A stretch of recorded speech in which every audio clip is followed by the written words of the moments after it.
আসসালামু আলাইকুম, আমি এস এম ইব্রাহিম হোসেন। আজকের topic HTML class and ID. তো HTML ক্লাস অ্যান্ড আইডি সম্পর্কে জানতে হলে প্রথমেই আমাদেরকে জানতে হবে ক্লাস আর আইডি সম্পর্কে। যদি আমরা এটা জানার জন্য প্রথমেই আমরা কিছু কোড লিখে রান করে নিই। তো আমরা কিছু ডিভ লিখে ব্লক লেভেল এলিমেন্ট লিখে ব্লক লেভেল এলিমেন্টের ভিতর কন্টেনার আকারে কিছু যদি লিখতে চাই, যেমন আমরা এটাকে H2 ইউজ করলাম এবং লিখলাম this is only for test।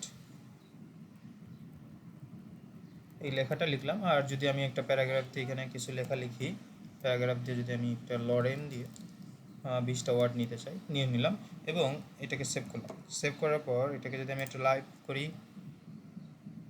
So এটা আমরা দেখতে পাচ্ছি। এখন এটাকে আমার আরও এটা বোঝার সুবিধার জন্য আমার আর কয়েকটা একই ডিপ আমি একটু কপি করে পেস্ট করে নিব। এই ডিপটাকেই দুইটা তিনটা, সো আমি এই ডিপটাকে আরেকটা কপি নিব, দেন এটাকে আরেকটা কপি নিব। সো এখানে কিন্তু তিনটা আমি দেখতে পাচ্ছি, তাই তো? তিনটা দেখতে পাচ্ছি। এবং এইখানের ক্লাস এবং আইটি কেন প্রয়োজন হয় যদি আমরা বলতে চাই। সো এখানে দেখা যাচ্ছে যে আমাদের ডিভ আছে। সো ডিভ দিয়ে আমি কিন্তু আমার সিএসএস এর বিভিন্ন স্টাইলগুলো করতে পারি। যদি আমি কিছু স্টাইল এখানে দেখে নিই, যেমন মনে করেন আমার ডিভ দিয়ে যদি আমি একটা বলে দিই যে আমার ব্যাকগ্রাউন্ড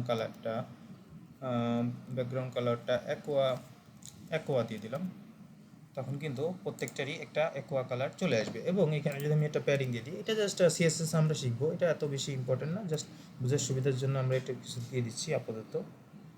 10 পিক্সেল দিয়ে দিলাম, 4 সাইড থেকে 10 পিক্সেল নেবে, অথবা 10 পিক্সেল দিয়ে দিলাম। আর মার্জিন বটন একটা দিয়ে দিই, মার্জিন বটন 10 পিক্সেল। ওকে। সো এটা আপাতত বোঝার কিছু দরকার নেই, যেহেতু আমরা এখনও সিএসএস স্টাডি করি নাই, এটা বুঝতে পরে বুঝে নিব। কিন্তু আপাতত আমরা এটা তো দেখবো যে এই যে ডিপটাকে আমরা যখন ধরতেছি সিলেক্টর হিসেবে, এই ডিপটাকে ধরছি, ধরে আমরা একটা কালার বলে দিলাম সিএসএসে।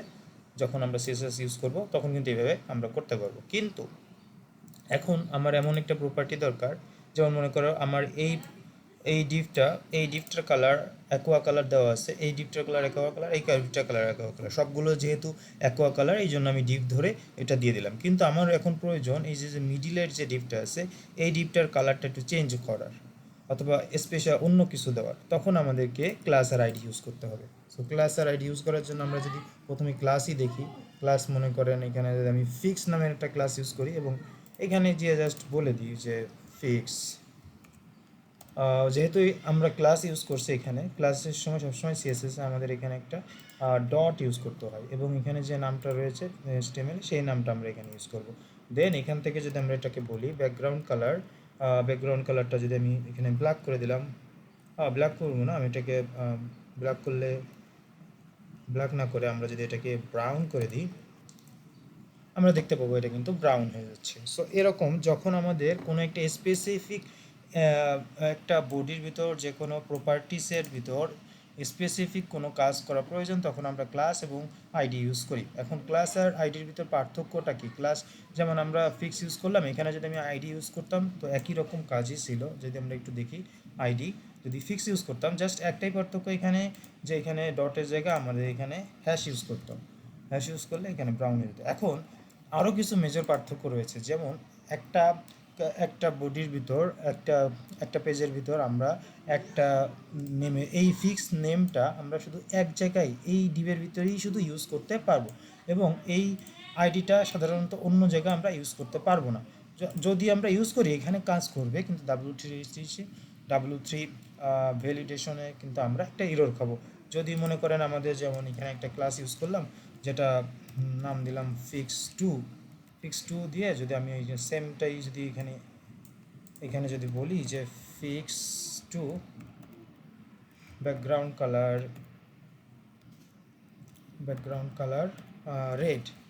এখন এই যে এই ফিক্স টুটা কিন্তু আমাদের এখানে এটাকে কেটে দিতে হবে, দুইটাই একসাথে কনফ্লিক্ট করলে কাজ করতেছে না, রেড হয়ে যাচ্ছে। এখন আমার দরকার এই ডিবেও আমাদের রেড করা দরকার, তখন কিন্তু আমি এখান থেকে জাস্ট কপি করে, ক্লাসটা কপি করে এখানে যদি আমি বসাই দিই, যেহেতু এইটাতেও ফিক্স আছে, তখন কিন্তু এটাতেও রেড হিসেবে কাজ করবে। কিন্তু এইটা কিন্তু আইডির ক্ষেত্রে আমরা করতে পারবো না। একই নামে আমরা আইডিগুলো একই পেজের ভিতর দুইটা ইউজ করে, একই নামের দুইটা ইউজ করা নিষেধ, কিন্তু সেম অনেকগুলো আইডি আমরা কিন্তু আবার ইউজ করতে পারবো। So that's all for today.